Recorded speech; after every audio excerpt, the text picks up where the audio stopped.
1 Corinthians chapter 2 verse 14 ang sabi dito, no? Ito mga kaibigan, pakinggan po natin sa Tagalog. Ito yung sabi. Ngunit sa taong hindi pinanahanan ng Espiritu ng Diyos. So ito po yon mga kaibigan. Hindi niya tinanggap ang mga aral mula sa Espiritu. Ano naman sa Tagalog? Sa English ko basahin mga kaibigan para maganda, no? Kasi 1 Corinthians chapter 2 verse 14. Iba-iba din minsan kasi ang mga kaibigan sa Tagalog, sa English. Tapos pag intindi mo, maiba-iba din. Kaya dito na lang ako or stick ako dito sa binasa ko sa English, 2:14. Okay. Sabi dito, but the natural man receiveth not the things of the Spirit of God. Kasi natural man siya no? Ito, kung sa Tagalog, kaya sa Tagalog, sabi, ngunit ang taong hindi pinanahanan ng Espiritu ng Diyos, yan, mga natural man yan siya mga kaibigan. So, pagpatuloy ko po, but the natural man receiveth not the things of the Spirit of God, for they are foolishness unto him, neither can he know them because they are spiritually discerned. So, iniisip ko ito ba, ano kaya ito, no? Tungkol sa tao na kung, 'di ba, merong na-possess ng ang tawag kasi sa bad spirit na pumasok sa isang tao ay na-possess, no, nasaniban. Pero 'pag sa Holy Spirit, hindi po gano'n ang term, ang word na gagamitin kundi nananahan or filled with the Holy Spirit, no, tumatahan sa tao ang Holy Spirit. So magkaiba po, 'di ba? Kaya sa word ng para sa Diyos, iba po mga kaibigan at sa kaaway din niya. Kaya kailangan may discern kasi nga dito kung wala kang spiritually discern, hindi mo talaga maunawaan, hindi mo alam kung ano yung masama at good. Kaya yung naisip ko, paano kaya yung natural man, so kung tayo, pinanganak pa tayo sa ating nanay na lumaki tayo, tinuruan tayo ng gumawa ng mabuti, no? Siyempre gumawa tayo ng mabuti. And then, may natural din na ugali. Meron ngang mabuti, minsan makagawa ng masama, no? Pero yung espiritu, hindi talaga masabi natin na mula sa bad spirit. Natural kasi siya. Para sa akin sa unawaan ko, isi-share ko lang po. Kasi kung ang espiritu na nasa kanya, dapat ang iwo-worship niya, sasambahin niya yung Diyos. Ang Diyos, ang kaaway ng Diyos, no? Kung masama. Kasi may mga ganun talaga mga kaibigan na may mga taong sumasamba ng kaaway ng Diyos, kay Satanas. Meron po. Meron po 'yan. Mga kulto, lalo na yung mga iba. Kasi based sa mga nakikita ko po 'no, ewan ko ba nung time na marami po akong nakikita, mga testimony na gano'n, minsan yung mga group, inom-inom sila ng dugo. Minsan yung dugo ng mga ng kapwa ng halimbawa nag-gathering sila 'no, parang ritual. Nag-gathering sila tapos, nag-aano sila ng dugo ng bawat isa sa kanila tapos sisipsipin nila.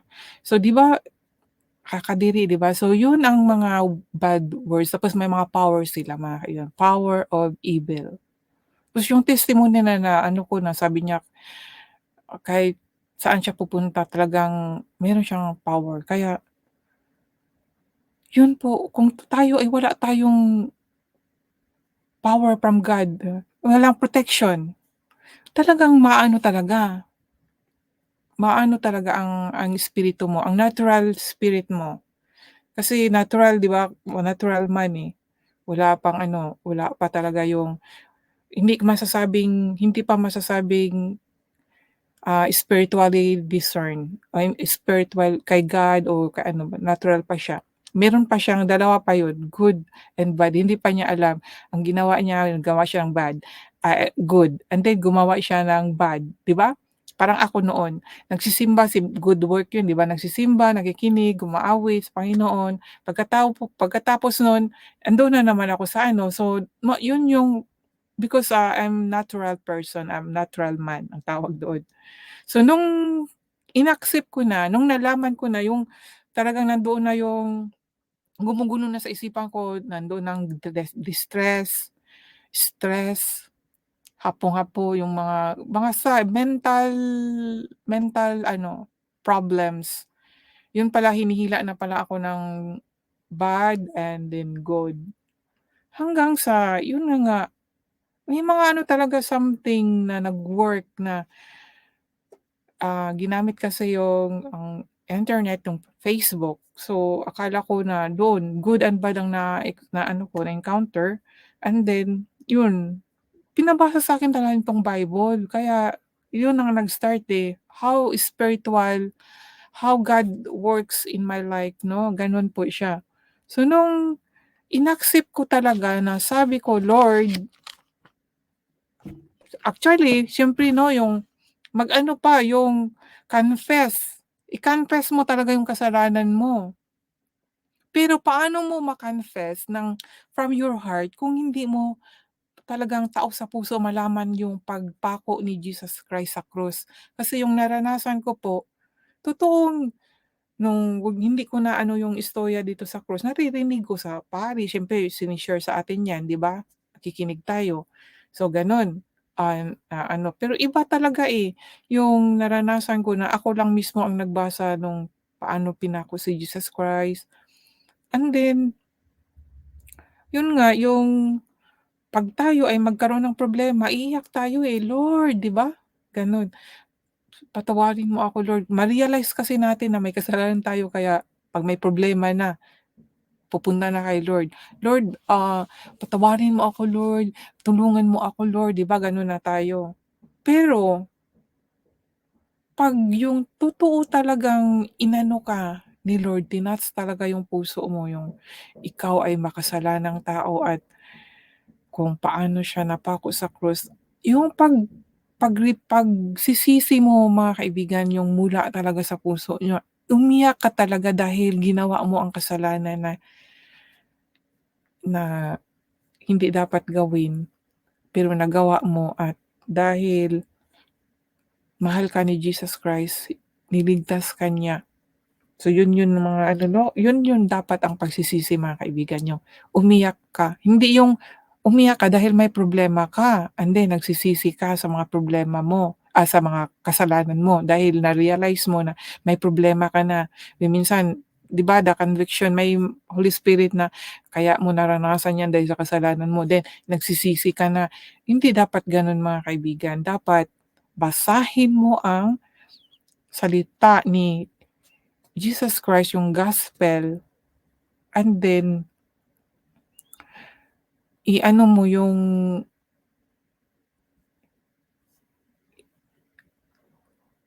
puso mo na mauunawaan mo talaga at sa heart mo, tanggapin mo ang kasalanan mo, doon magsisisi ka, and then tanggapin mo siya, may pagpipili yan diyan mga kaibigan, Pipiliin mo talaga siya kaya doon magdahan-dahan 'pag pinili mo ang Panginoon. 'Pag pinili mo ang kaniyang mga salita na yun ang magga-guide sa'yo, piliin mo siya. Doon dahan-dahan po mga kaibigan yung espiritu magbago. Hindi sa obserbasyon ko lang, hindi yung oo, na sermon nga na naturuan na ganito ang pagtanggap sa Panginoon o tinanggap. Pero yung totoong pagsisisi mga kaibigan, kasi marami pong nilublob sa tubig, pero hindi man sila ano, ewan ko lang sa inyo, wag po kayong masaktan. Hindi man yung ano, yung love to read the word of God. Kasi isa man yan sa mga ebidensya, isa yan sa katibayan na ikaw ay anak ng Diyos. Dahil magbabasa ka ng Bibliya dahil gusto mo siyang makilala, and then matutuwa ka dahil naunawaan mo siya. At diyan malalaman na anak ka talaga ng Diyos. 'Pag born again ka, siyempre 'pag pinanganak ka muli sa espiritu, born again ka at, ituturing ka na anak ng Diyos, 'di ba? At kung anak ka na ng Diyos, mauunawaan mo siya. Paano mo siya mauunawaan? Sa pamamagitan ng pagbabasa ng Bibliya at doon makilala po 'no, sabi nga dito sa Roma, chapter 8, nandito 'to sa chapter 8 verse 16, try natin kung hindi ako nagkamali.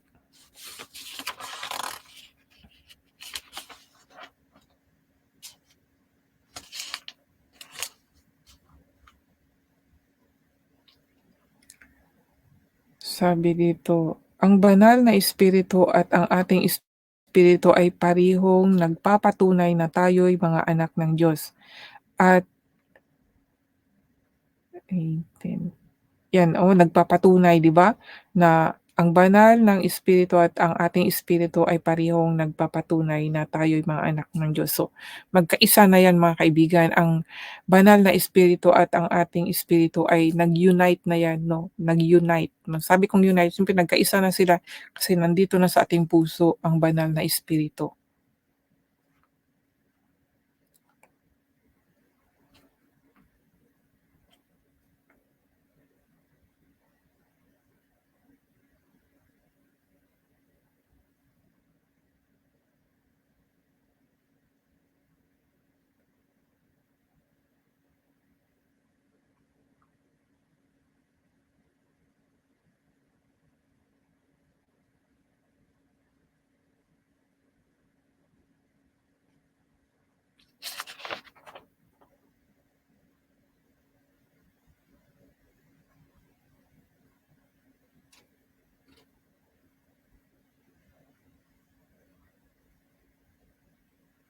Verse 9. Romans chapter 8 verse 9. Pero hindi na kayo nabubuhay ayon sa makasalanang pagkatao, kundi ayon sa patnubay ng Espiritu, kung totoong nasa inyo na nga ang Espiritu ng Diyos. Kung wala sa isang tao ang Espiritu ni Kristo, siya hindi kay Kristo. Pero dahil nasa inyo na si Kristo, mamatay na ang katawan niyo dahil sa kasalanan, buhay naman ang inyong Espiritu dahil itinuturing. Saan ba yun mababasa yung siya ang nakakaunawa? Meron akong nabasa mga kaibigan, na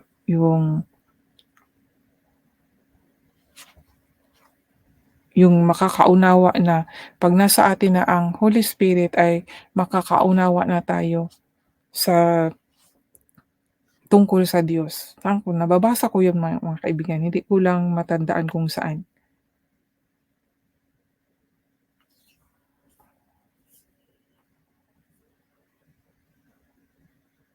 Pero itong nasa 16, ito din,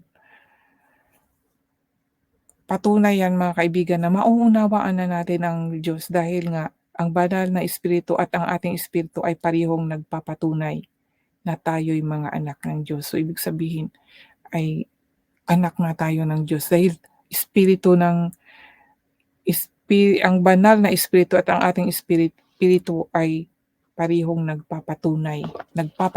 So sure na yun, na sure talaga na anak tayo ng Diyos. So try ko nga sa English mga kaibigan ha, kasi minsan iba kasi ang sulat sa Tagalog. Romans chapter 8 verse.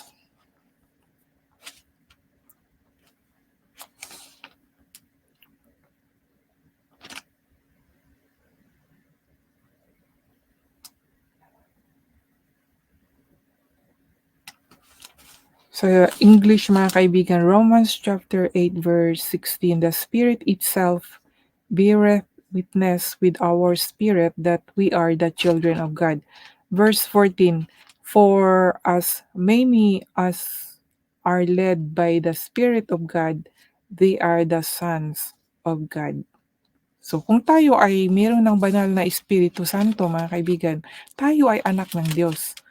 At paano paano natin mare-receive ang banal na espiritu na 'yan kung hindi po tayo magsisisi, hindi natin tatanggapin si Jesus Christ at hindi natin iaalay ang ating buhay dahil ang pag-aalay po mga kaibigan hindi na po sa mga pera or material na bagay ang offerings, kundi ang sarili po mismo natin ang i-offer natin kay Jesus Christ, 'yan po ang importante. Ngayon kung i-offer mo ang sarili mo, siyempre from your heart yun, hindi lang yung sinasabi mo lang. Siyempre you have faith and then you truly offer yourself to Jesus Christ, I'm sure the Holy Spirit will works, mga kaibigan. Hindi po 'yan salita lang na naririnig ko o nababasa ko lang. I tell based on my experience. Dahil nung mga panahon na yun, hindi ko naman alam na gano'n pala yun, eh. So nung nabasa ko na rin yung kagaya sa istorya ni Paul, nasabi ko, "Hala, parang relate yung istorya ko istorya ni Paul sa ano ko, sa experience ko." And then nung naikwento ko rin sa isang pastor, sabi ko, "Ganito po yung na-experience ko." Sabi niya, "Yung experience mo ay parehas kay Paul, oh." 'Di ba? So do'n ko na na, ay salamat sa sarili ko, hindi lang, pala ako ang nakakaunawa o nakakaalam. Kasi the Holy Spirit will tell you. 'Yun ang mga ways mga kaibigan na malalaman mo may mag-second demotion. Kagaya nung naunawaan ko, pareha kayo po ang naunawaan ko kasi direct ang pagka-ano ko, yung hindi po yung iba kasi kaya sila, na-born again dahil merong Wiley 'di ba, o nag-preach, nag-evangelize, so i inaccept nila. Ang sa'kin kasi wala po kasi, si Paul din wala. So sabi ko, parang parang magka-relate yung istorya namin ni Paul at remember yung kasalanan ni Paul ay very crime po yun 'no, mamatay tao po siya. Ako din big crime din po yung kasalanan ko na naranasan ko nung mga time na yun.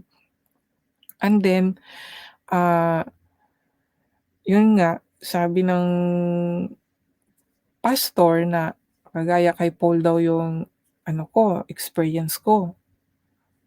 Na-praise God ako sa sarili ko na thank God at least hindi lang yung ang espiritu ko ako lang nakakaunawa kundi may nag-second emotion talaga na it's true. Kung ano yung naunawaan mo yun yun. Kasi narinig ko sa ibang tao, at pastor pa nun narinig ko sa isang pastor kaya dun ko na the Holy Spirit will talk to you, will show you at ikaw mismo alam na alam mo. Hindi ka po ma-ignore, maano yung bang na kinausap ka na ng hindi mo pa rin naunawaan, maunawaan mo po. Kasi sa akin po, hindi man lahat, minsan meron pang kasi minsan ini-ignore natin yung kinausap ka pero ini-ignore. Kagaya sa'kin minsan, bakit nakita ko 'to tapos binabalewala ko lang.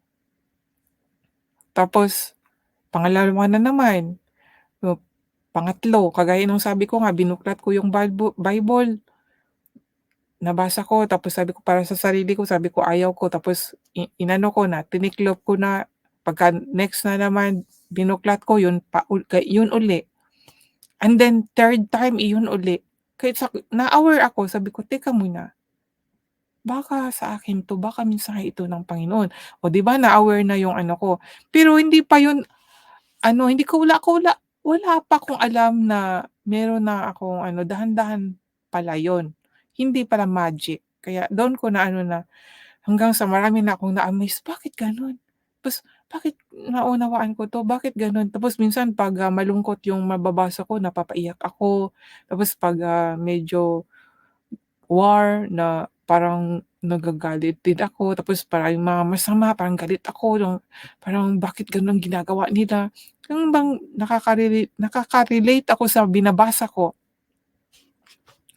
Yun po yun mga kaibigan kaya 'pag totoong born again ka, ang espiritu mo ay buhay po, yung maa-alive ka po. Kaya yung katawan natin, yung espiritu natin ay magcha-change at aware ka na, malalaman mo na yung masama, parang hindi ka na masaya 'pag gumagawa pa ng masama or minsan kasama mo puro mga nandoon nag-e-enjoy ka, pero dahan-dahan, teka parang parang hindi dahan-dahan hindi ka na masaya. Kasi yun po ang naranasan ko po, yung hindi kasi magic yung ano sa akin, yung bago sa akin ano, dahan-dahan. So, nakikihalubilo po ako, nakikipag-inom pa ako mismo sa sarili ko, pero sabi ko, bakit parang hindi na masaya yung ginagawa ko? Na ano na ako, tapos yung nalaman ko masaya na nung nagbabasa na ako, naunawaan ko sobrang saya ko, parang ang galak, parang sabi ko, "Wow, parang amazing naman 'to." Parang nasa alapaap yung feeling ko na 'pag naunawaan, tapos ise-share ko 'to. Anong time din na yun ano ako, araw-araw din ako nagse-share nun sa Facebook at ang saya-saya ko 'pag nagse-share ako, ah, yung mga nashi-share ko, ewan ko kung nakikita yun ng mga tao or basta sa akin ewan ko kung tama o mali, basta ang saya-saya ko ba sine-share ko lang, mahilig kasi ako sa mga caption, yun. Pero naano ako, na-amaze ako, bakit nakapag-share ako ng mga ganito? Hindi naman ganito dati yung mga post ko. Kaya dun dahan-dahan po, hanggang ngayon na nandito ako at, dapat 2017 dapat nandito na ako sa YouTube, pero nag-open ako nun.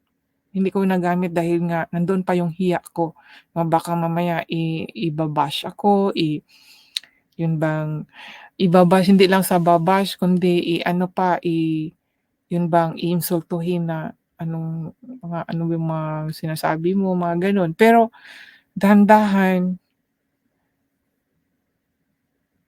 masabi ko God is good talaga, na nag-aano din naman ako na iko-correct ako. Pero ang sabi ko, kaya nga declaration ko na ibabahagi ko lang kung ano po yung naunawaan ko, and then ise-share ko po kung ano po yung naranasan ko, 'di ba? Kaya mahilig po ako sa testimony.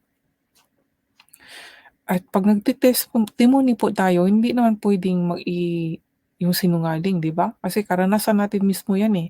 Kaya lang minsan hindi talaga, ah, may tao kasi hindi na naunawaan kung ano yung mga sinasabi, kaya sa kanila kagaguhan, 'di ba? 'Di ba minsan meron akong post na na yung dahil hindi nila naunawaan ay foolish sa kanila. At ayun nga din dito binasa ko po kanina sa 2 Corinthians, 1 Corinthians chapter 2 verse 18. Yung kanina discern, 'di ba mga kaibigan, kung naalala niyo po. Ulitin ko po,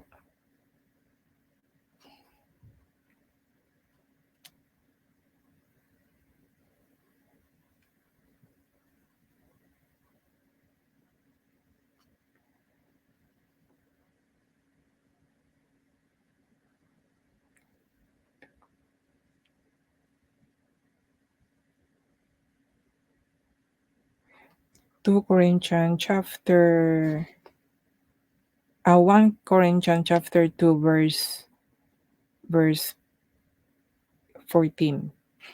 Ngunit sa taong hindi pinanahanan ng Espiritu ng Diyos, hindi niya tinatanggap ang mga aral mula sa Espiritu dahil para sa kanya ito'y kamangmangan.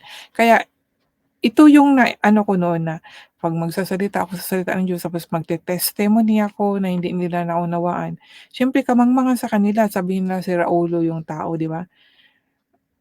Dahil nga hindi nila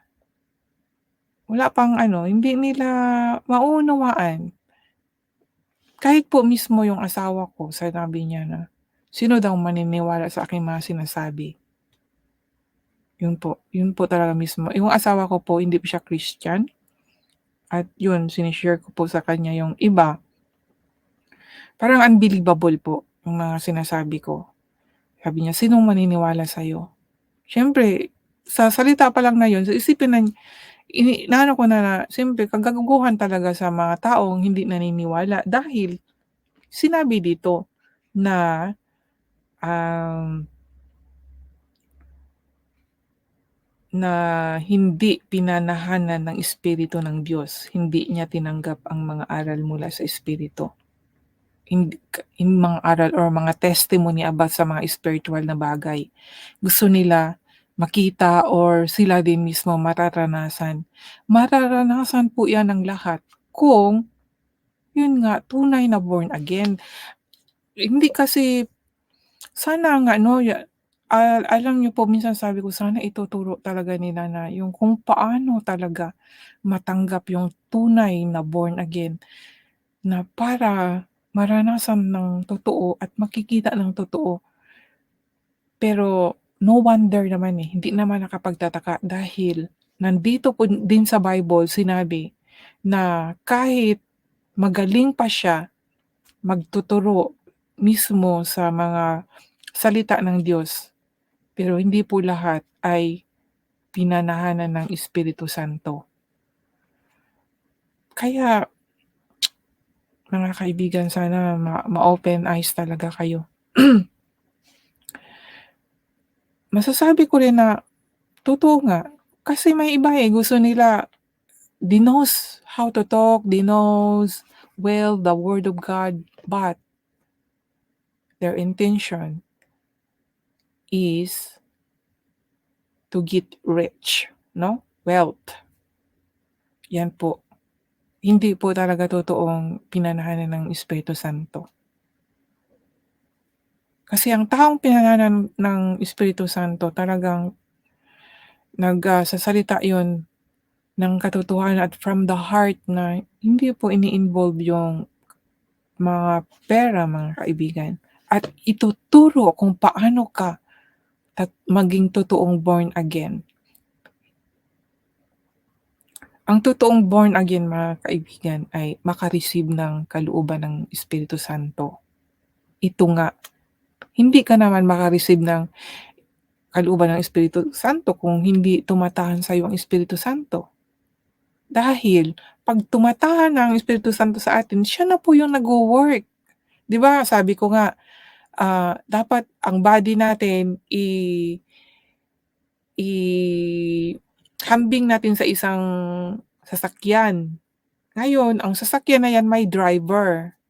Kung ang driver ay magaling magmaneho, ay diretso ka, yung smooth, 'di ba, or walang ano, walang scratch ang sasakyan. Pero 'pag masama ang driver, 'di ba, mainitin, magmumura, 'di ba, madaling ano, punti lang yung may ano lang sa daan, wala na, nag-aano na, nagmumura na. May gano'n ba mga kaibigan? Halimbawa lang natin ang ating sarili sa isang sasakyan. Dapat ang nasa loob ng sasakyan ay mahinahon, 'no, mapayapa ang pag-iisip. Gano'n din po sa ating katawan, dapat ang nasa ating katawan ay yung Holy Spirit, hindi yung masamang espiritu. Dahil 'pag masamang espiritu, puro 'yan puro 'yan ano, negative or hindi maganda ang iniisip. Kaya kailangan talaga na i-ano natin ang Holy Spirit po. Lagi nating 'wag nating lagi nating paniningasin sa ating katawan na nandito po sa ating puso. Yun po yung mga kaibigan, ano. Kaya, sana po naunawaan niyo po itong mga sinasabi ko, pero gusto ko po ito po yung mga topic ko, yung tungkol po sa espiritu. Hindi po natin dapat ikatakot or ikahiya dahil kailangan malalaman natin ang nasa ating loob na meron talagang espiritu at itong kaluluwa natin, 'no? Kagaya nung sinabi sa Romans, 'di ba, chapter 8:16, ang ating espiritu at ang espiritu ng Diyos ay magkaisa. Para sa akin, 'tong kaluluwa natin at espiritu ng Diyos ay magkaisa, 'di ba? So 'yan mga kaibigan ang aking maibahagi dito sa chapter 1 ng 2 Corinthians po.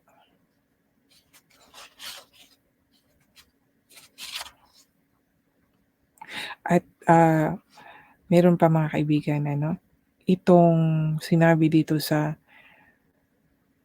1 Corinto, ikalawang ikalawang Korinto kabanata 22. Sabi dito, tinatakan niya tayo bilang tanda na tayo'y nasa kanya na. Ginawa niya ito sa pamagitan ng paglalagay ng kanyang banal na espiritu sa ating mga puso. Ang banal na espiritu ang nagsisilbing garantiya na matatanggap natin ang kanyang mga ipinangako.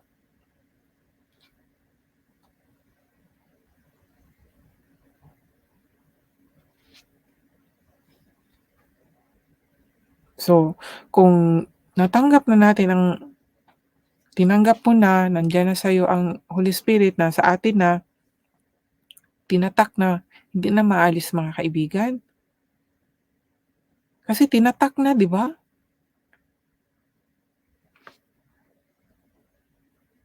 Tinatakan niya tayo bilang tanda. Mhm.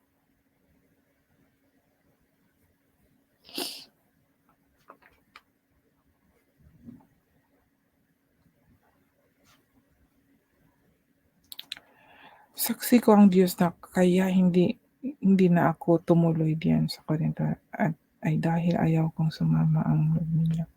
Ayaw naming diktahan.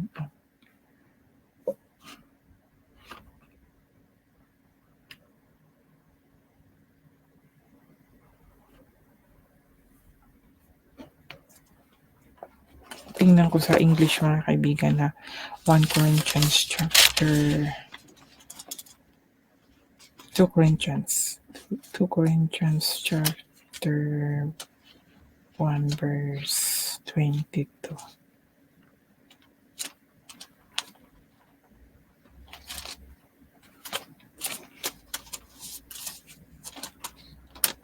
Di ba nakakatuwa naman ito mga kaibigan, di ba, kung may tatak na tayo ng Holy Spirit.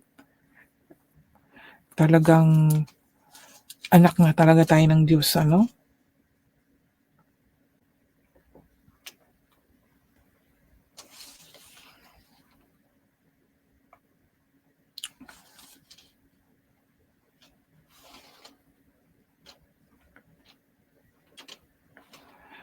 Who hath also sealed us and given the earnest of the Spirit in our heart.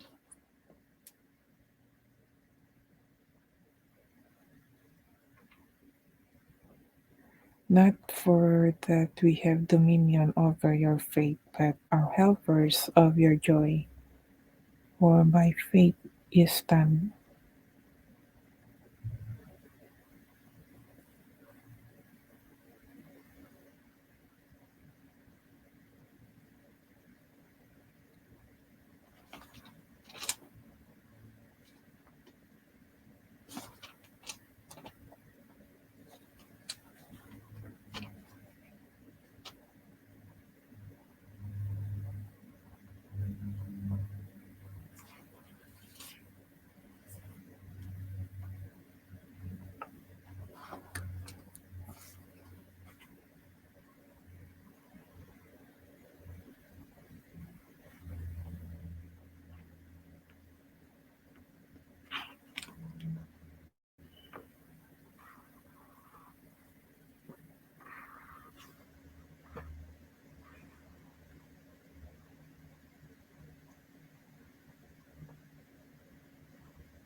So hanggang dito mga kaibigan ang aking share ang aking naunawaan po sa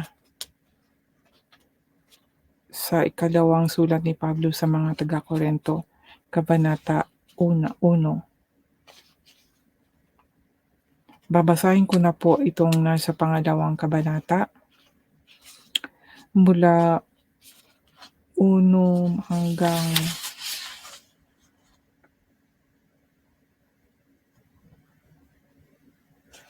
mula 1 hanggang 17. Maiksi lang pala siya.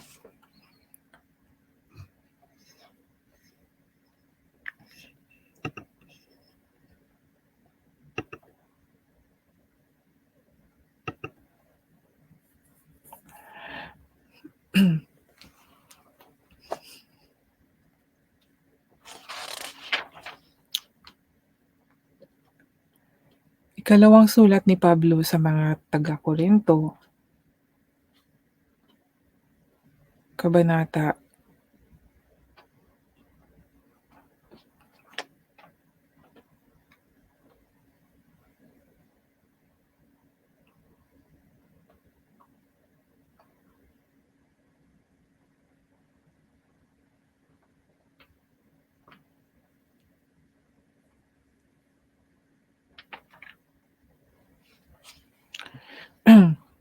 ang ikalawang sulat ni Pablo sa mga taga-Korinto, kabanata 2,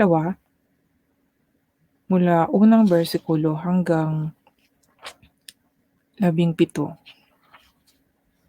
Naisip kong huwag na munang pumunta riyan kung makapagdudulot lang naman ng kalungkutan ang pagdalaw ko sa inyo. Kayo lang ang nagpapasaya sa akin. Ngunit kung magiging malungkot kayo ng dahil sa akin, paano niyo pa ako mapapasaya? Iyan ang dahilan kung bakit sumulat ako sa inyo noon. Ayaw kong sa pagpunta ko riyan ay maging malungkot ang mga taong dapat sana'y magpapaligaya sa akin. At naniniwala ako na ang kaligayahan ko ay kaligayahan din ninyong lahat. Nang sumulat ako noon sa inyo, nabagabag ang aking kalooban. Nalungkot ako't lumuha. Sumulat ako sa inyo hindi dahil sa gusto ko kayong saktan, kundi dahil gusto kong maipakita kung gaano ko kayo kamahal. Ngayon tungkol naman sa taong nagdulot ng kalungkutan kaninuman, hindi lamang ako ang binigyan niya ng kalungkutan. Ayaw kong malabis pero nagbigay din siya ng kalungkutan sa inyong lahat. Pero sapat na ang kaparusahang ibinigay ninyo sa akin. Kaya patawarin na ninyo siya at patatagin dahil baka maging labis ang kanyang hinagpis at tuluyang panghinaan ng loob. Nakikiusap ako na ipakita ninyo sa kanya na mahal niyo pa rin siya. At ito nga ang dahilan ng pagsulat ko sa inyo. Dahil gusto kong malaman kung sinunod ninyong mabuti ang lahat ng sinasabi ko sa inyo. Kung pinatawad na ninyo ang taong nagkasala, pinatawad ko na rin siya. At kung nagpatawad man ako, saksi si Kristo na ginawa ko iyon alang-alang sa inyo. Nararapat lamang na magpatawad tayo para hindi tayo madaig ni Satanas. Alam naman natin ang mga binabalak niyang masama. Nang dumating ako sa Troas para ipangaral ang magandang balita tungkol kay Kristo, binigyan ako ng Panginoon ng magandang pagkakataon na magawa iyon. Pero hindi ako mapalagay dahil hindi ko nakita roon ang kapatid nating si Tito. Kaya nagpaalam ako sa mga mananampalataya roon at pumunta sa Macedonia. Ito po ang salamat sa Diyos dahil lagi siyang nasa unahan natin sa parada ng tagumpay. Ginagawa niya ito dahil tayo ay na kay Kristo. Saan man kami pumunta, ginagamit kami ng Diyos para ipakilala si Kristo sa mga tao. at ito'y ipinapalaganap namin ay parang halimuyak ng pabango. Para kaming mabangong handog na iniaalay ni Kristo sa Diyos at naaamoy ng mga taong naliligtas at ng napapahamak. Sa mga napapahamak, para kaming nakamamatay na amoy. Ngunit sa mga naliligtas, para kaming halimuyak na nagbibigay buhay. Sino ang may kakayahang gampanan ang gawaing ito? Hindi kami tulad ng marami riyan na ginagawang negosyo ang salita ng Diyos para magkapera. Alam naming nakikita kami ng Diyos, kaya bilang mga mananampalataya ni Kristo at sugo ng Diyos, tapat kaming ipinangangaral ang kanyang salita. Ito po ang salita mula po sa ikalawang sulat ni Pablo sa mga taga-Korinto, Kabanata 2.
So mga kaibigan, itong naunawaan ko po, ibabahagi ko po nandito po sa chapter 2 ng 2 Corinthians. In Tagalog po 'no. Tungkol po sa pagpapatawad ng ating kapwa na dapat marunong tayong magpatawad mga kaibigan. Dahil 'pag hindi ka marunong magpatawad, gawain pala ni Satanas. Sabi nga dito, nararapat lamang na magpatawad tayo para hindi tayo madaig ni Satanas. Alam naman natin ang mga binabalak niyang masama, 'di ba? So kung ikaw hindi ka marunong magpatawad, hindi 'yan sa Panginoon. Kaya kailangan po nating magpatawad mga kaibigan. At isa pa 'no, 'pag hindi tayo marunong magpatawad, tayo mismo sa ating sarili, walang peace of mind, walang happiness. Dahil may galit sa puso mo, 'di ba? Kung ang taong hindi marunong magpatawad, masasabi ko na wala siya masasabi ko na meron siyang galit sa puso. Dahil yun yung meron kang tinatanim na hindi maganda sa kapwa, no, sabi nga dito, 2 Corinto chapter 2 verse 5 to 11. Ngayon tungkol naman sa mga taong nagdulot ng kalungkutan kaninuman, hindi lamang ako ang binigyan niya ng kalungkutan. 'Di ba? Kung may tao kasi minsan hindi mabuti sa atin, hindi yung lag sinisiraan lalo lalo na yung mga taong boliviers nagbo-bully sa atin, kahit wala tayong ginawang masama, inaano tayo, ginagawan tayo ng hindi mabuti.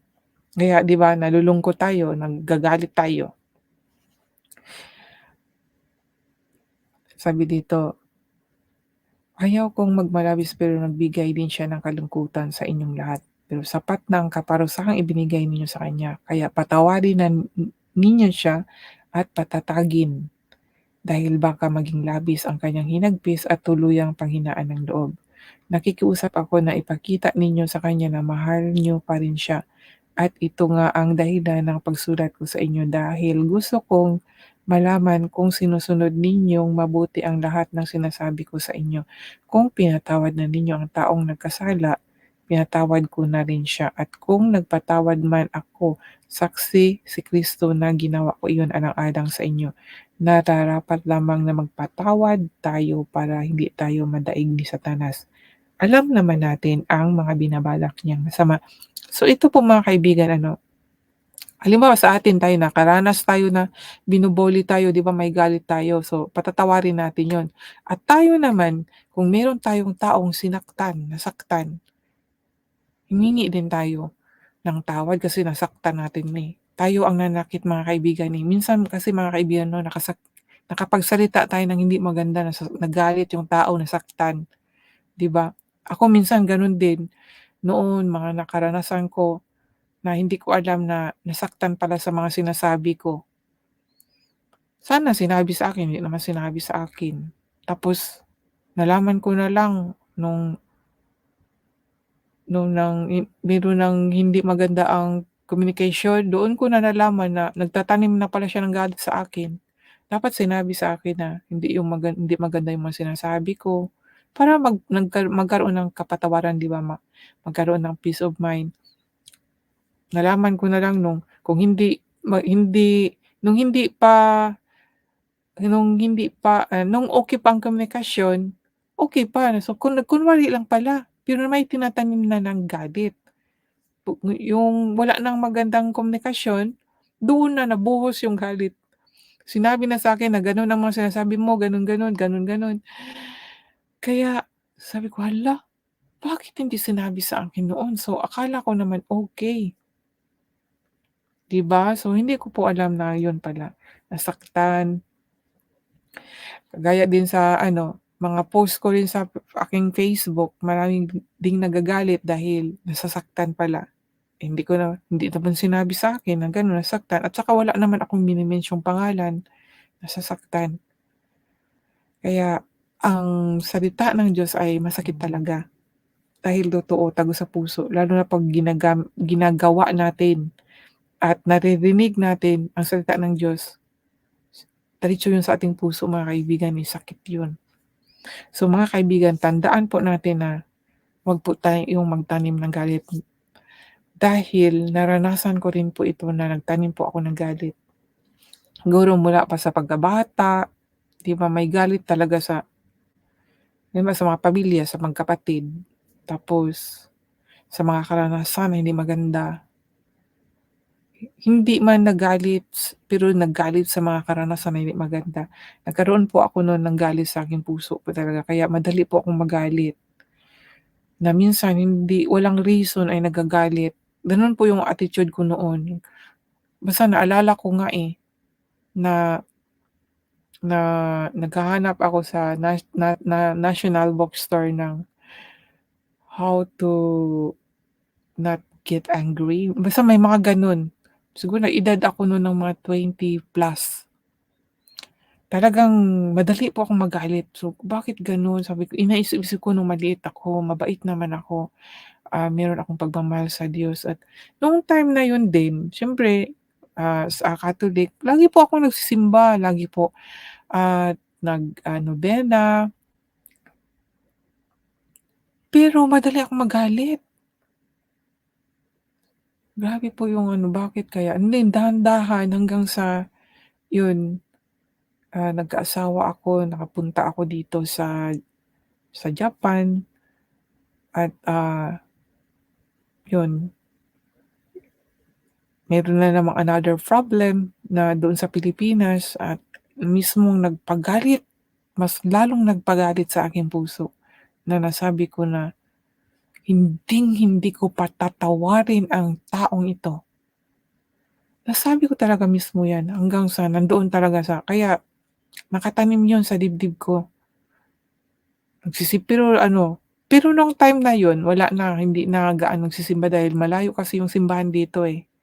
Hindi na rin ako nagsisimba nun. So, sa bahay na lang ako nun nagro-rosary, nagno-novena, pero yun nandoon yung galit ko. Kaya pala nung time na yun nawala akong peace of mind talaga, parang laging aburido yung ulo ko at parang walang saya. Lagi akong nagagalit, basta mainitin yung ulo ko. Pero 'pag nandoon na, gathering sa mga friends 'no, karaoke, nag-e-enjoy.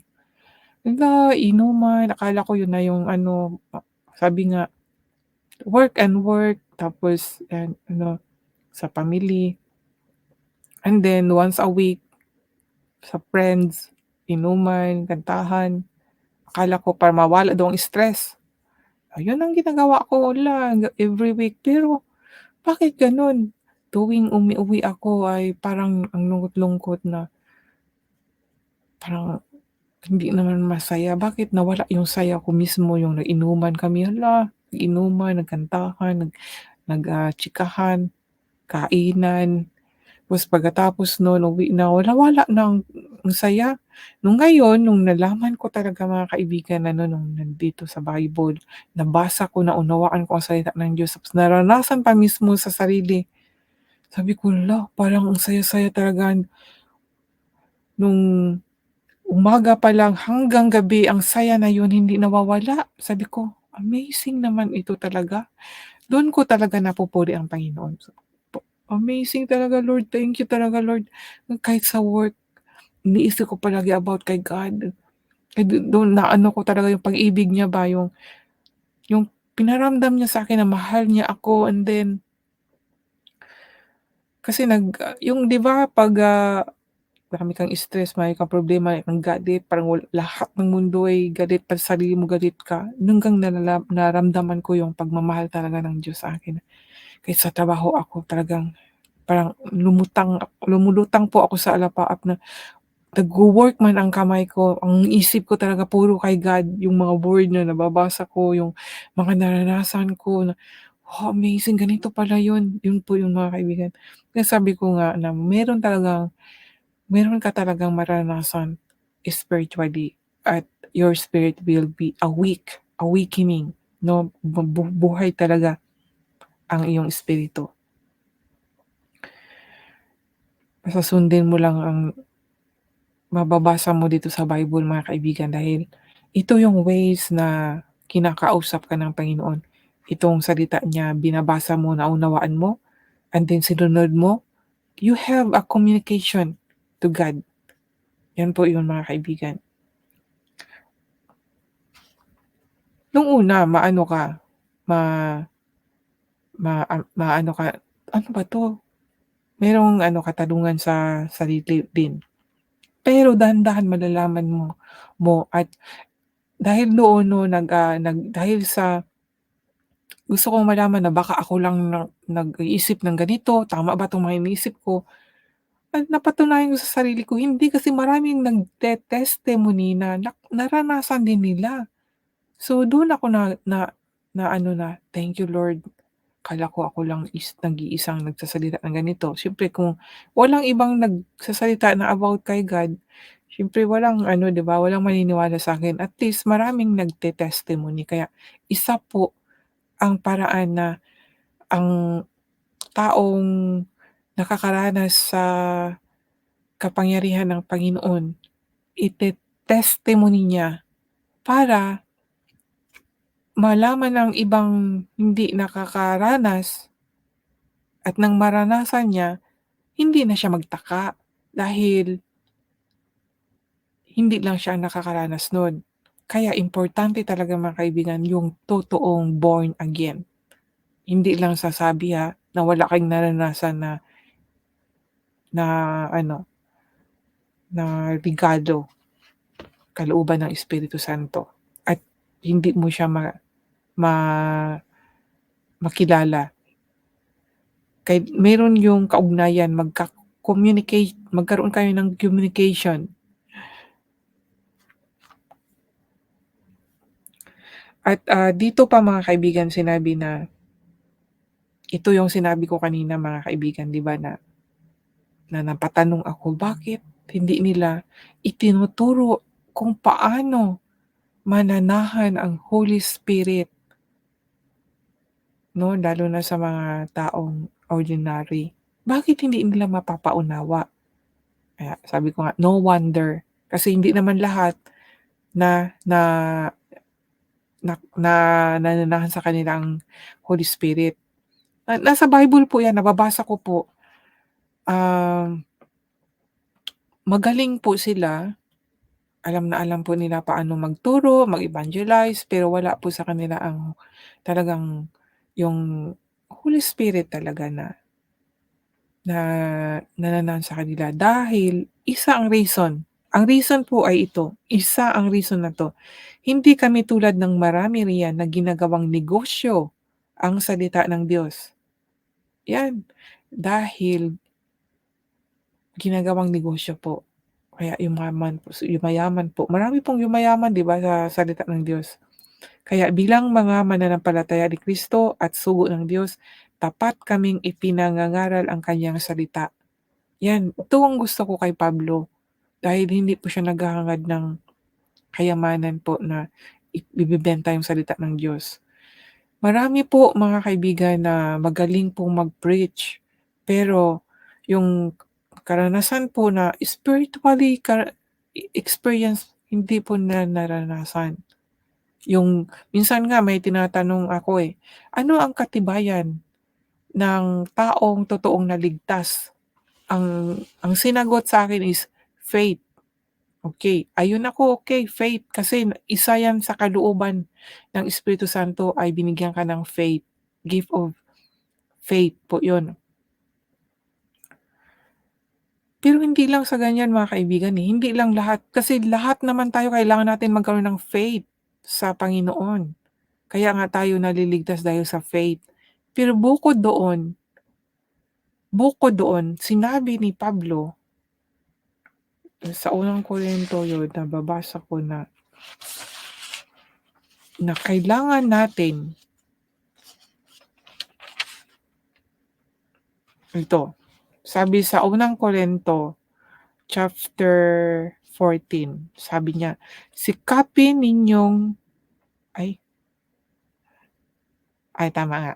Sikapin ninyong makamtan ang pag-ibig, ngunit sikapin din ninyong makamtan ang kaloob ng espirituwal, lalo na ang pagpapahayag ng mensahe ng Diyos. Yan po mga kaibigan. Kaya tinest ko, kasi sabi nga,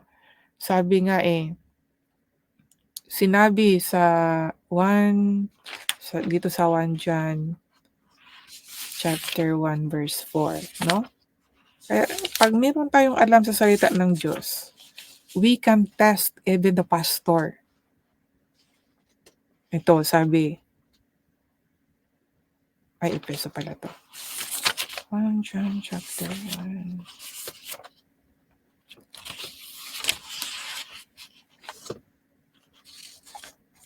1 John chapter 4? Ito. 1 John,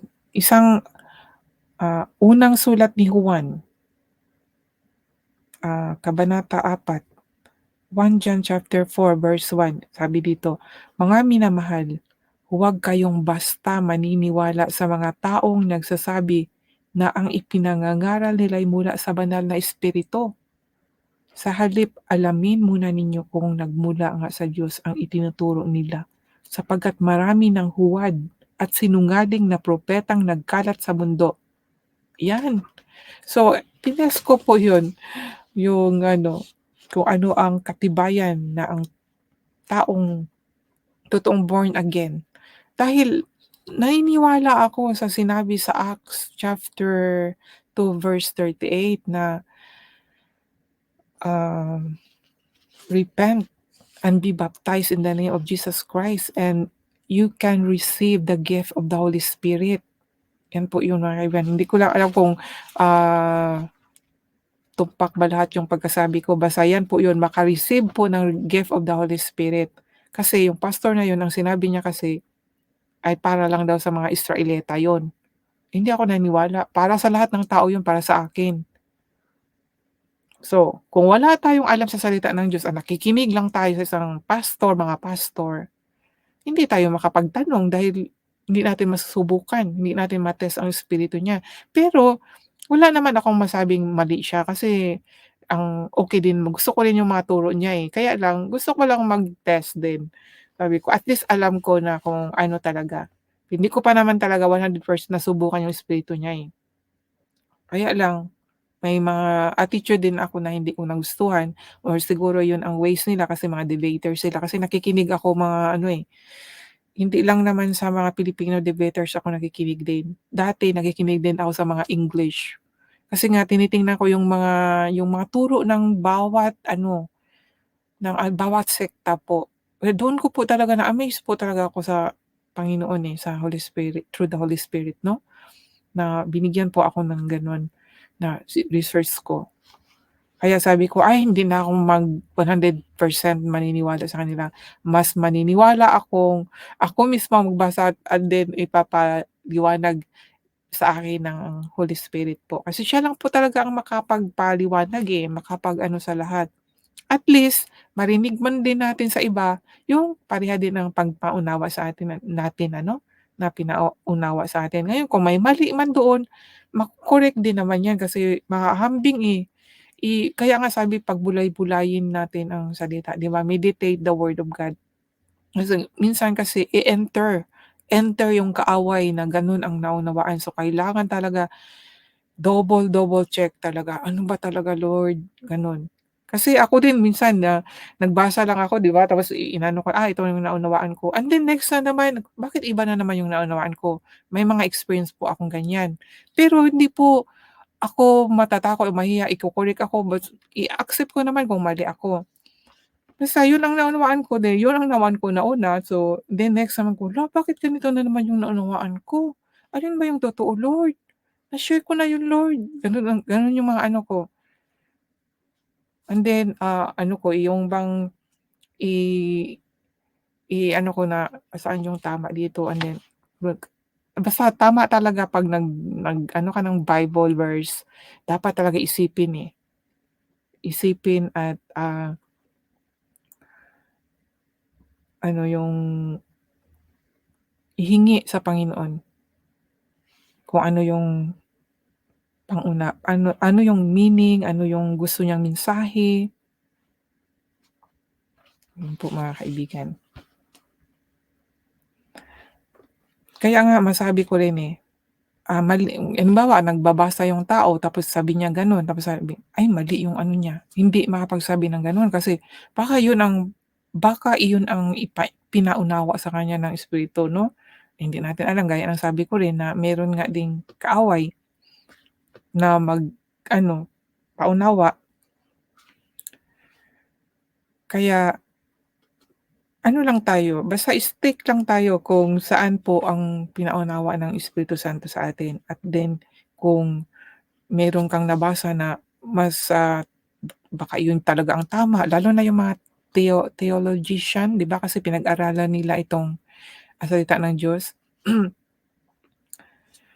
Ako naman hindi naman ako telo telohita telohiya, hindi naman ako gano'n. Basta ako nagbasa lang po ako at ibinahagi ko lang po ang salita ng Diyos. Kasi ang importante po do'n mga kaibigan, binasa ko mula po sa Bible, and then yung naunawaan ko lang po ang aking ibabahagi. Kasi hindi din naman ako makapagsalita dito kung hindi din gusto ng Panginoon, 'di ba? Basta ang gusto talaga niya mga kaibigan, dahil konti lang po ang nag-aano dito, nagbubuklat ng ganito, konti lang po ang nagbabasa talaga. At least binasa ko man, naririnig niyo kayo po mismo. Pero mas maganda talaga kung magbasa talaga kayo kasi kung may alam kayo sa salita ng Diyos, masabi niyo talaga, "Nalinlang niya ako, nalinlang niya pala ako." Gano'n talaga mga kaibigan ako. Kaya nga nung nalaman ko na linlang ako, nung bata pa lang ako, na sabi ko, yung turo mula sa mama ko, yung mama ko turo niya mula sa kanyang ano, yung paniniwala din dahil sa turo ng iba 'no. So nung ngayon binigyan ako ng Diyos na magbasa dito, nalaman ko na linlang pala ako talaga. Nung nalaman ko na linlang ako, nagalit po talaga ako, may galit po talaga sa puso ko, eh. Hindi ako galit sa mga tao kundi yung sa nagtuturo po. Sabi bakit meron akong ganitong bakit may kakayahan akong magalit? So siyempre kung sino yung nasa sa'yo 'di ba, alam ko na ang ang Diyos talaga ang guide ko, siya yung nagagalit at siyempre pinaparanas lang sa atin. Kaya nung time na yun, sa Facebook ko very bold talaga ako. May ano, may mga nagpo-post ng mga gano'n talagang parang inaano ko ba, sinasaway ko ba. Kaya nagkaroon ako ng maraming walang nagkagusto sa akin dahil sinasaway ko sila. At mismo din sa mga post nila personal, yung mga ano sa mga babae ano, yung mga daring ano, outfit. Sabi friend ko, ewan ko ba kung bakit din dapat i-cha-chat ko pero hindi, eh. Yun na yun alam ko hindi hindi yun ako kasi yung natural me, I cannot do that, I cannot do it. Because ganun din ako, I was on that, 'di ba? Ganun ang mga post ko mga kagaguhan. Tapos mag-correct-correct ako. Hindi yun, hindi ako talaga yung masasabi ko. Hindi, ginamit lang ako to correct. Kaya nga yung iba nagagalit sila umalis sa akin, nag-unfriend, nag-block. Pero thank God, ngayon wala ng masyadong ano, mga pangit na mga post ang mga friends ko. Pero ngayon naman nakikita ko talaga itong mga sobra na sa TikTok, sa mga reels, mga mga manlalaswa po. Pero hindi po 'yan magtatagal. May hangganan po 'yan. Kasi kung masasabi ko bakit ginamit ako ni Lord dito sa Facebook na mag-share sa kanyang word kahit na lang verse by verse. Gusto niya talaga 'yon i-ano para maano ng mga tao. Pero hindi nila pinapansin 'di ba? Ang mas pinapansin nila yung mga kung saan sila natutuwa. Pero hindi po 'yan mag-aano mga kaibigan dahil yung bakit yung iba nawawala na rin sila. Kumusta na kaya sila? Yun na lang tanong ko sa isipan ko, kumusta na kaya sila? Yun. Basta mga kaibigan, lumapit na po tayo sa Panginoon. Kailangan po ang totoong born again na hindi po isinasabi ng iba kung paano po ma-born again ang isang tao. Kahit alam na alam nila, tinatago nila 'yan. Ayaw nila na mabago kayo. Ayaw nila, sino man sila, ayaw nilang ituro ang katotohanan dahil magiging kagaya na tayo kay Apostle Paul 'no, ang totoong sumampalataya kay Jesus Christ, yung totoo po talaga. So yun po mga kaibigan, tandaan po natin sinabi dito na hindi kami tulad ng marami riyan na ginagawang negosyo ang salita ng Diyos. O totoo 'no, ginagawang negosyo, iba-ibang paraan. Kaya tingnan niyo po yung mga founder, 'di ba, mga mayayaman sila, pero yung members po mga kaibigan dapat dapat tinulong sila lang nagpapasarap 'di ba? Sana kung ako bibigyan ni Lord, uunahin ko talaga yung mga ano, hindi naman kailangan yung maging mayaman ka kasi hindi naman madadala sa langit 'pag namatay tayo, eh. Kung ako bibigyan ni Lord ng limpak-timpak mga kaibigan, yung mga mahihirap talaga uunahin ko. Sana mag-bless si Lord. And then, siyempre priority talaga itong pagsasalita na kailangan bumalik talaga yung mga tao, bumalik talaga ng totoo ba sa Panginoon. Hinaharangan po talaga. Kaya nga kaya nga ano na sabi ko gusto ko na-inspired ako na i-share talaga itong spiritual blindness dahil itong kaaway ng Diyos talaga binubulag sa iba-ibang paraan. Itong TikTok, reels na hindi magandang ano, 'di ba, yung mga hindi maganda po binulag po. Yung hindi maganda, yun pa ang maganda. Yun ang maganda sa mga taong hindi pinanahanan ng banal na espiritu, yun po yun mga kaibigan. Pero ako 'no, halimbawa, 'pag tumitingin ako, tinitingnan ko po, ganito pala yun.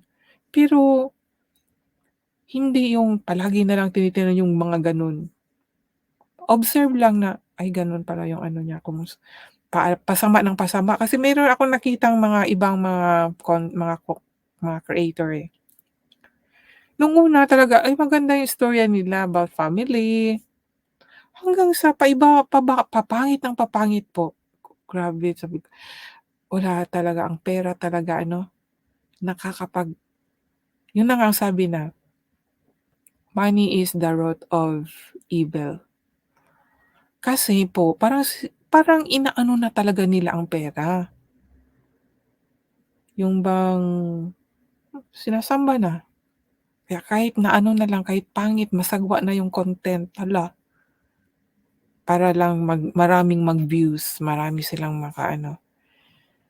Hindi nila alam na nabulag na sila, nabulag na dahil sa pera. Kaya mga kaibigan, sana po ay sa simple po na aking pagbabahagi, meron po kayong nauunawaan o natutunan po. So, basahin ko na po itong chapter 3 sa kabanata 3 na po ako 'no.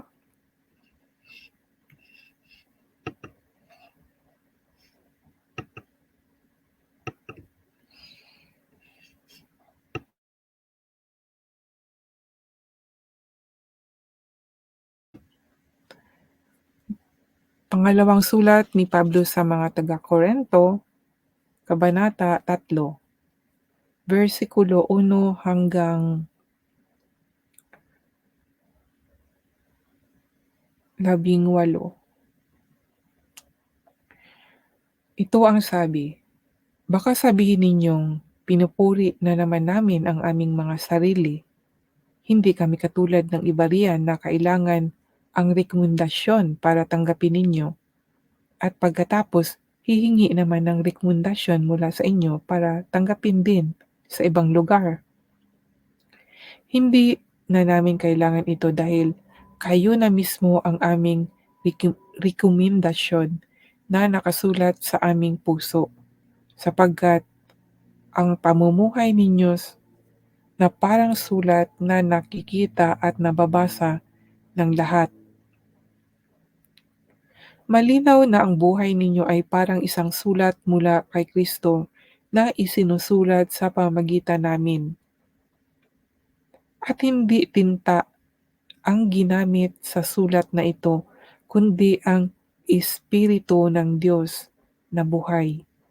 At hindi rin ito isinulat sa malapad na mga bato, kundi sa puso ng mga tao.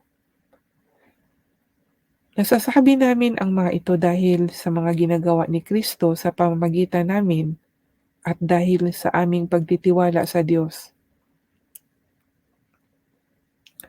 Kung sa aming sarili lamang kaming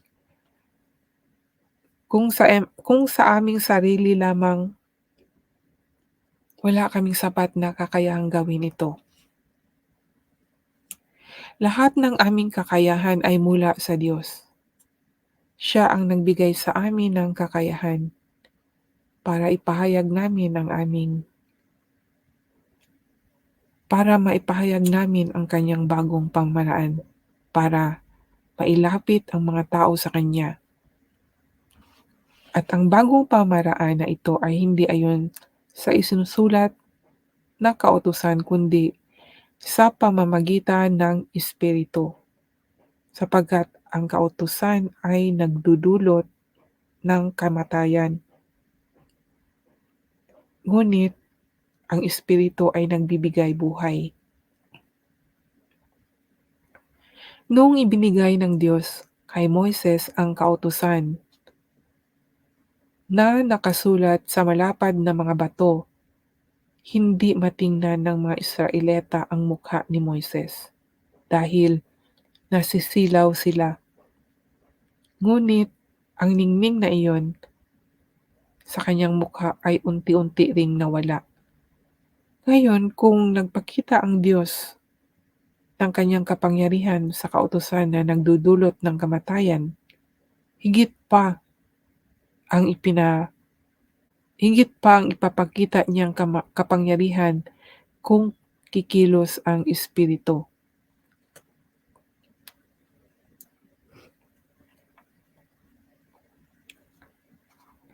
Kung nagpakita ang Diyos ng kapangyarihan niya sa pamamagitan ng kautusan na nagdudulot ng hatol na kamatayan, higit pa ang ipapakita niyang kapangyarihan sa pagpapawalang sala sa mga tao.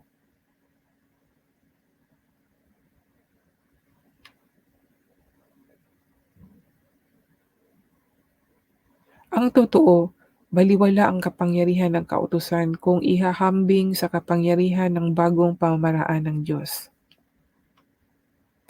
Kung may kapangyarihang ipinakita ang Diyos sa pamamagitan ng kautusan na lumilipas higit pa ang kapangyarihang ipinapakita niya sa bagong pamamaraang ito na nananatili magpakailanman. At dahil sa pag-asa naming ito, malakas ang aming loob na ipahayag ang salita ng Diyos. Hindi kami tulad ni Moises na nagtakip ng mukha para hindi makita ng mga Israelita ang liwanag sa kanyang mukha na unti-unting nawawala. Ang totoo, hindi naintindihan ng mga Israelita ang kahulugan nito noon dahil may nakatakip sa kanilang isipan. At kahit ngayon, may nakatakip pa rin sa kanilang isipan habang binabasa nila ang dating kasunduan. At maaalis lamang ito kapag ang isang tao'y na kay Kristo. Totoong hanggang ngayon ay may nakatakip sa kanilang isipan habang binabasa nila ang mga isinusulat ni Moises. Ngunit kung lalapit ang tao sa Panginoon, maalis ang takip sa kanyang isipan. Ngayon, ang binabanggit ditong Panginoon ay ang banal na Espiritu.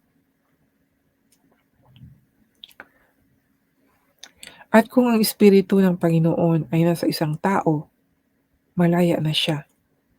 At dahil naalis na ang takip sa ating isipan, nakikita na natin ang kapangyarihan ng Panginoon. At ang kapangyarihang ito ay mula sa Panginoon. At siyang banal na Espiritu ang siyang unti-unting bumabago sa atin hanggang tayo'y maging katulad niya. Amen.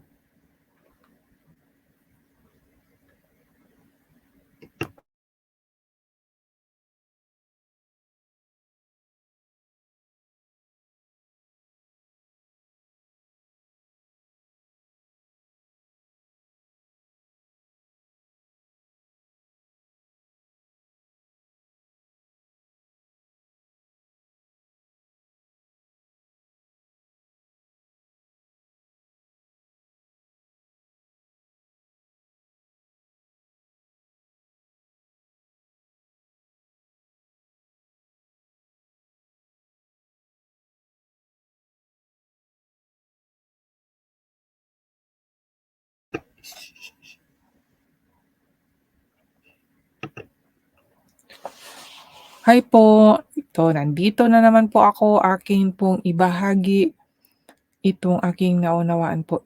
Ito po, tungkol po sa spiritual blindness po ito. Itong naunawaan ko po, no? Itong lalo na po dito sa sinabi sa 2 Corinthians chapter 3 verse, sahin ko po ulit. itong 12 hanggang 18. Sabi dito, "Nang dahil sa pag-asa naming ito, malakas ang aming loob na ipapahayag ang salita ng Diyos. Hindi kami tulad ni Moises na nagtakip ng mukha para hindi makita ang mga Israelita ang liwanag sa kanyang mukha na unti-unting nawawala. Ang totoo, hindi naintindihan ng mga Israelita ang kahulugan nito noon dahil may nakatakip sa kanilang isipan. At kahit ngayon, may nakatakip pa rin sa kanilang isipan habang binabasa nila ang dating kasunduan at maaalis lamang ito kapag ang isang tao'y na kay Kristo. Totoong hanggang ngayon ay may nakatakip sa kanilang isipan habang binabasa nila ang mga isinusulat ni Moises. Ngunit kung lalapit ang tao sa Panginoon, maaalis ang takip sa kanyang isipan. Ngayon, ang binabanggit ditong Panginoon ay ang banal na Espiritu. At kung ang Espiritu ng Panginoon ay nasa isang tao, malaya na siya.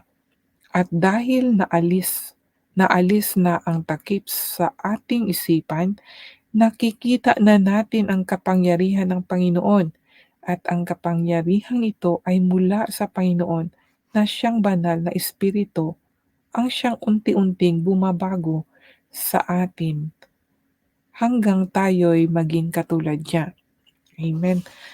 'Di ba mga kaibigan, ito yun, tinatakpan. Noon, sa panahon ni Moises, yung natural, masasabi ko yun pa na natural man pa sila. Hindi pa nila nakikita. Kasi nga, nakatakip may nakatakip sa kanilang isipan. 'Di ba kahit nagbasa sabi do, ah,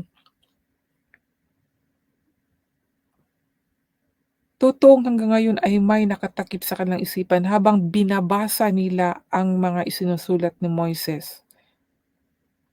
So, habang binabasa ang mga sulat ni Moises dahil may takip ang kanilang mukha, ang kanilang isipan ay mukha, ang kanilang mata, mata, isipan, hindi nila maunawaan yung isinusulat ni Moises, hindi nila naunawaan.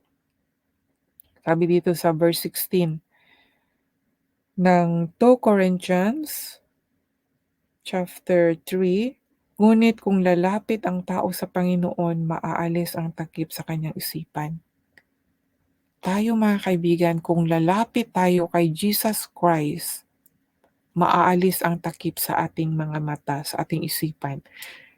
At siyempre dahil hindi na tayo bulag, naalis na ang takip, atin ang maunawaan. Maunawaan natin ang mga salita niya. At hindi lang po 'yan mga kaibigan. Sabi dito sa 17, "Ngayon ang binabanggit ditong Panginoon ay ang banal na Espiritu. At kung ang Espiritu ng Panginoon ay nasa isang tao, malaya na siya. Malaya na sa kasalanan dahil nasa atin na ang banal na Espiritu, 'no, ang Espiritu ni Jesus Christ." Dahil sabi dito, ngayon ang binabanggit ditong Panginoon, 'di ba, ay ang banal na Espiritu. Sino ba naman ang Panginoon, 'di ba, si Jesus Christ. At kung ang Espiritu ng Panginoon ay nasa isang tao, malaya na siya. Malaya na tayo mga kaibigan, dahil pinatawad na tayo, At dahil naalis ng takip sa ating isipan, nakikita na natin, 'di ba? Nakikita na natin ang kapangyarihan ng Panginoon. Kaya nga sabi ko mga kaibigan, makikita at malalaman talaga natin once na, ah nasa atin na po ang banal na Espiritu. 'Pag nasa atin ang banal ng Espiritu, siyempre nabuksan na yung takip sa ating isipan. Dahil nasa mismo na sa atin na yung banal na Espiritu, ng Panginoon, 'di ba? Dahil napatawad na, kaya nga sabi malaya ka na, Nasa iyo na ang banal na Espiritu, ang Espiritu ng Panginoon. Si Jesus lang naman ang nagpapako sa krus at dahil siya ay namatay at nabuhay muli, yun po yun mga kaibigan, nabuhay muli, nasa atin na siya, nabuhay din tayo. Ang ating mga kasalanan na ating pinagsisihan, pinatawad na niya at tayo ay, inoffer na natin ating katawan, ng ating sarili sa kanya, siya ay nasa atin. Siya ay tatanggapin niya tayo at siya ay mananahan sa atin mga kaibigan dahil temple nga, kaya nga sinabi, temple ang ating katawan. Kaya nga amazing nga 'di ba mga kaibigan kung maunawaan lang talaga natin ang talata na nandito po sa Bible, na sana nga po mga kaibigan kung tatanggapin niyo din po. At, yun nga 'no, sabi dito, "At ang kapangyarihang ito ay mula sa Panginoon na siyang banal na espiritu ay siyang unti-unting bumabago sa atin hanggang tayo'y maging katulad niya." Kaya nga sabi ko nga, hindi po yung pagbabago nung ako po ay pinatawad at, change 'no, changing, hindi po magic. Hindi po kaagad nung ako'y magalitin, ako'y naigalit sa puso, hindi po kaagad agad nawala yun, talagang dahan-dahan po talaga na na-amaze lang po ako. Dahil, um, yung pag-alis din po sa galit sa aking puso talaga mga kaibigan ano, nung una parang ang hirap po talaga, parang ayaw ko, parang nandun talaga yung ano, pero ang Diyos talaga ang masusunod. Kasi kung siya talaga ang ating kinilalang Panginoon at ipinakita niya sa atin na mahal niya tayo, susuklian natin ang pagmamahal yun, Kaya nga sabi, "You love me because, you love him because he first loved you." 'Di ba, sabing gano'n. Totoo yun, hindi natin masuklian ng pagmamahal, yung totoo po talagang pagmamahal, yung pagmamahal sa Diyos hindi po kagaya ng pagmamahal sa tao po mga kaibigan. Yung pagmamahal po natin sa Diyos ay nandito po sa puso yun. At, yung pagmamahal na nakikita natin sa Panginoon na nararanasan natin na hindi natin nararanasan sa iba, masusuklian po natin yun. At dahan-dahan po yung galit, maaalis po yun dahil siya po yung mag-aano dun. At siyempre kailangan po talaga ng prayer kasi nung time din akala ko ah nung siyempre nung binago na 'no, ay gano'n pala 'yun, hindi pala dapat magtanim ng galit, so nandito na, nababasa. Pero hindi kasi magic 'yun na mawala kaagad, pabalik-balik. Meron kasing mag-e-enter 'di ba, mag-e-enter yung kaaway niya kasi nga temptation.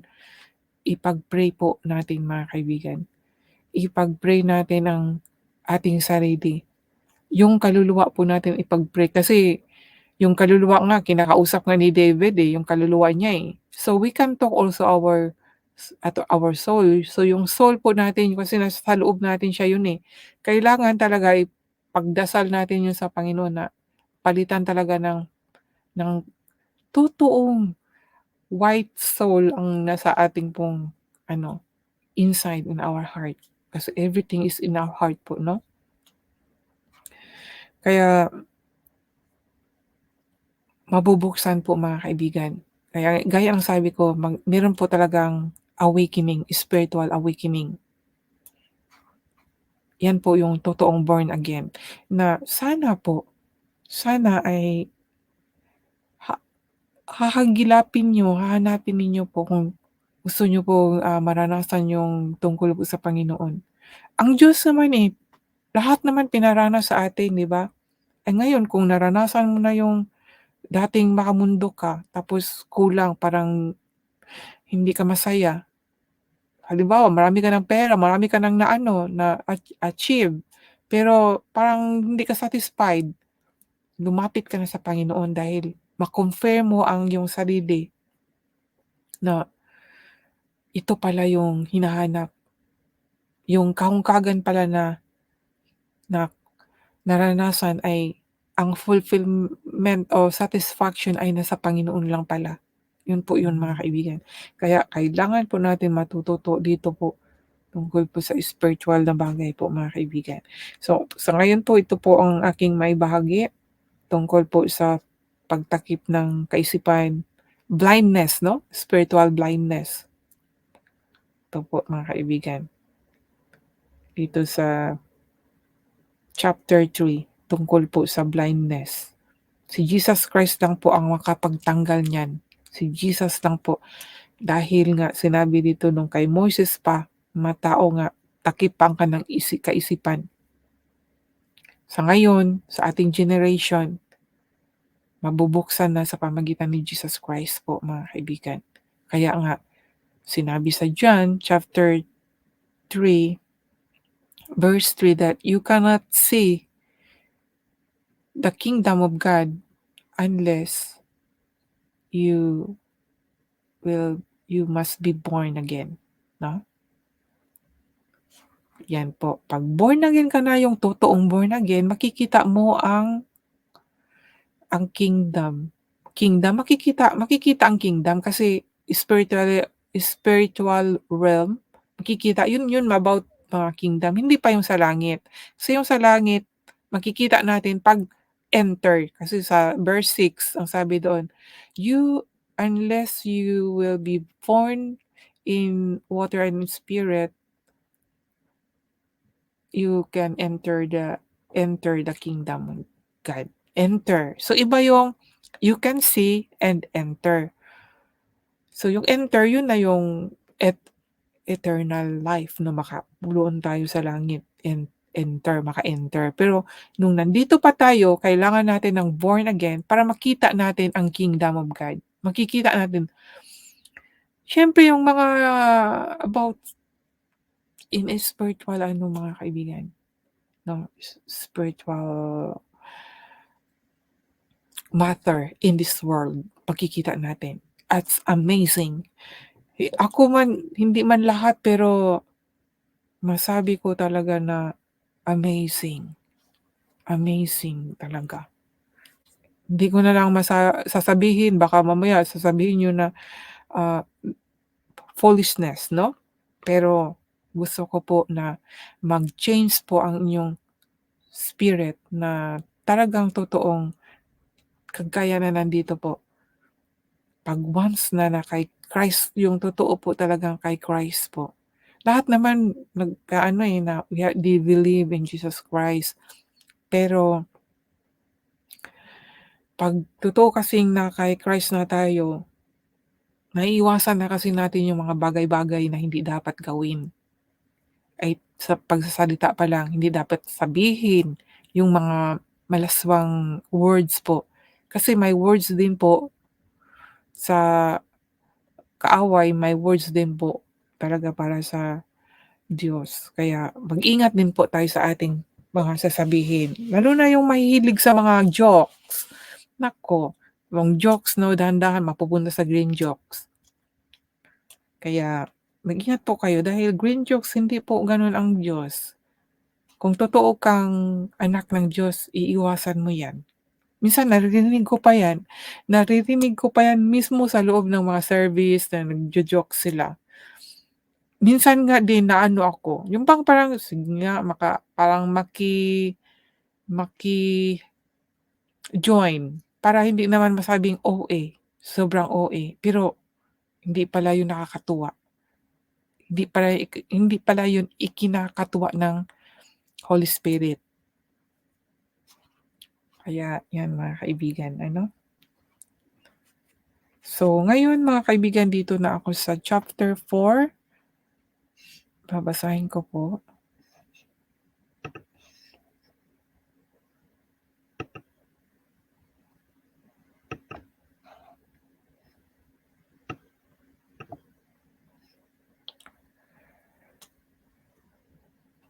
Pangalawang sulat ni Pablo sa mga taga-Korinto, kabanata 4, versikulo 1 hanggang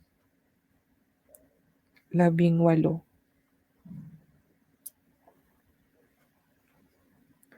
Dahil sa awa ng Diyos, pinili niya kami para ipahayag ang kanyang bagong pamamaraan sa pagpapawalang sala sa mga tao.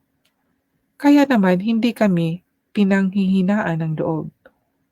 Tinalikuran namin ang mga kahiyahiya at patagong gawain. Hindi kami nanlilinlang at hindi rin namin binabaluktot ang salita ng Diyos. Pawang katotohanan ang ipinangangaral namin. Alam ito ng Diyos at malinis ang aming konsensya sa harap ng tao. Ngunit kung may mga hindi nakakaintindi sa magandang balita na aming ipinahayag, ito ay ang mga taong napapahamak. Ayaw nilang maniwala sa magandang balita dahil ang kanilang mga isipan ay binulag ni Satanas at naghari sa mundong ito. Binulag siya, binulag niya sila para hindi nila maintindihan ang magandang balita tungkol sa kapangyarihan ni Kristo na siyang larawan ng Diyos. Hindi namin ipinangangaral ang aming mga sarili kundi si Kristo na siyang Panginoon.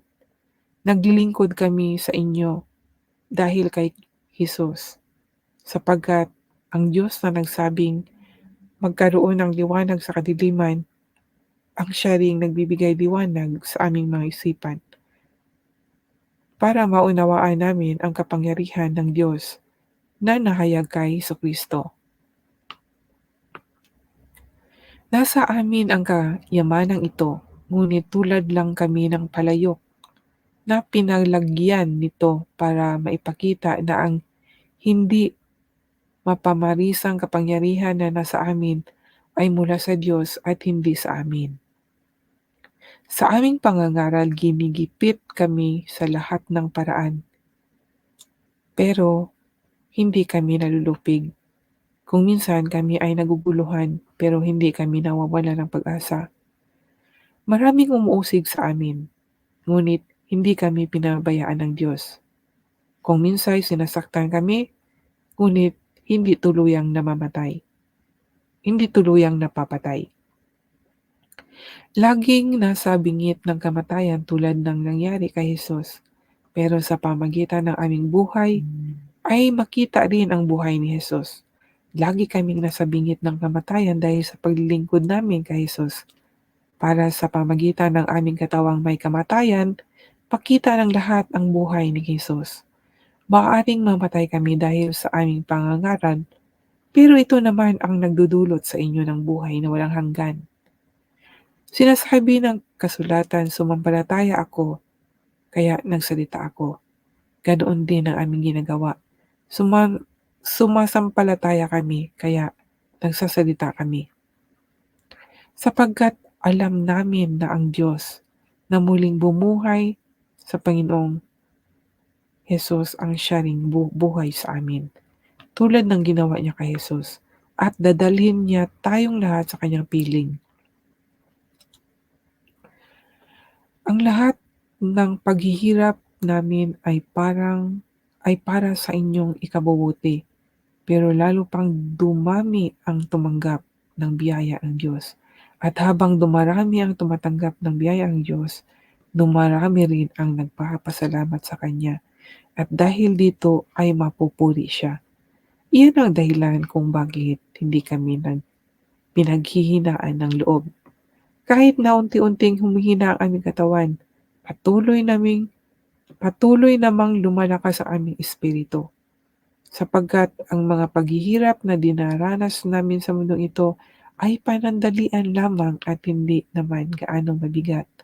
At dahil sa aming mga paghihirap, may inihahandagan din pala ang Diyos para sa amin na mananatili magpakailanman at hindi mapapantayan.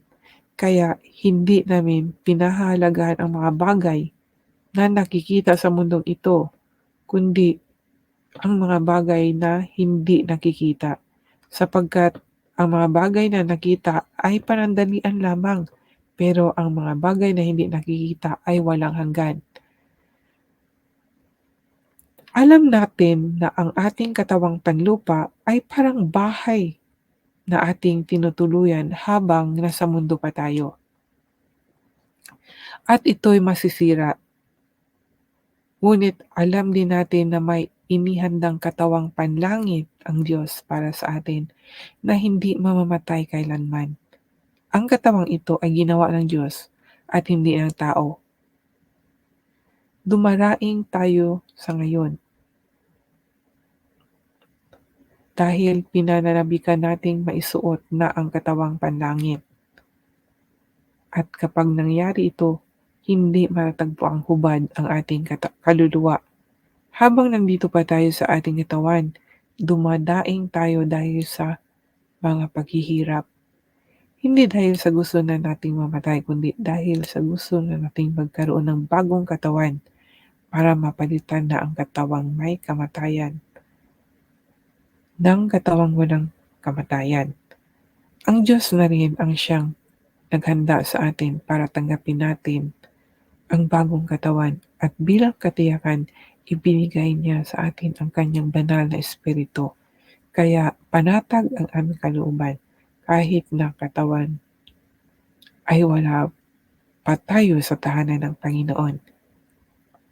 Sapagkat namumuhay tayo sa pananampalataya at hindi ayon sa mga bagay na nakikita. Hindi kami pinanghihinaan ng loob. Kahit na mas gusto naming iwanan ang aming katawan at makapiling ng Panginoon, kaya naman sinisikap naming malugod ang Diyos sa amin, maging dito man o sa piling na niya.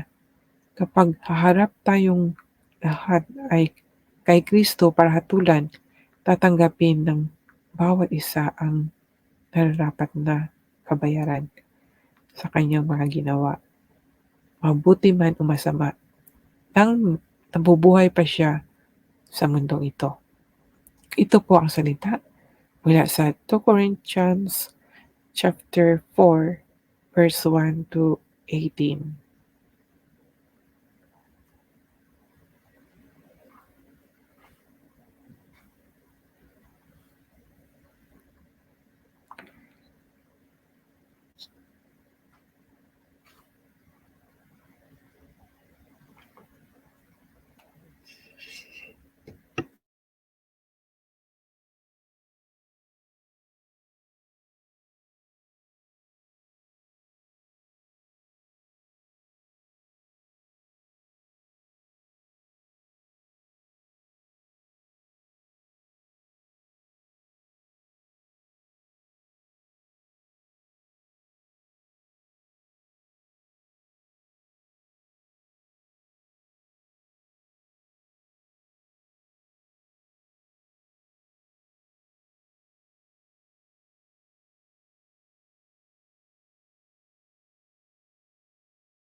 Mga kaibigan, actually sinabi ko na hanggang chapter 5 pero pagpatuloy ko po bukas mga kaibigan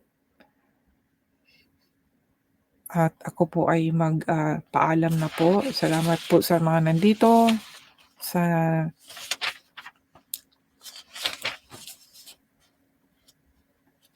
sa tumatambay habang nagbabasa po ako. Nawa sumasa inyo nawa ang biyaya at kapayapaan galing sa Diyos na ating Ama at sa Panginoong Jesucristo. God bless you po sa inyong lahat. Ako po ay magpapaalam na. See you po tomorrow.